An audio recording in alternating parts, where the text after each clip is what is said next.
I'm going to show you how to make the most delicious chicken wrapped in puff pastry, stuffed with mushrooms. First up, we're going to do the stuffing, a beautiful mushroom stuffing. I'm going to get 2 cloves of garlic finely sliced. 250 of mushrooms goes in. In we go now with the parsley. I'm going to put this onto the board, chop up the stuffing to your liking. That'll cool down really quickly. So now what we have to do is get that stuffing, that mushroom, into that chicken and wrapped with that pastry. Beautiful. So now we're going to egg wash these. This will now go into the oven at 200 degrees Celsius for about 30-35 minutes. Okay, so here they are. They look lovely. It smells amazing. Look at the color, really, really nice.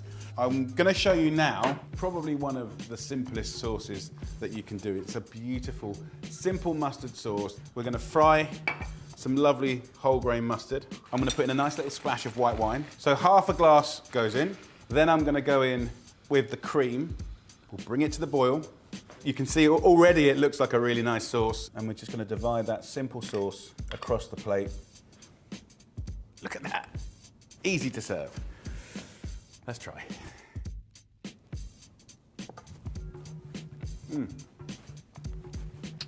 Delicious. So what are you waiting for? Get the recipe, get shopping, get cooking, enjoy.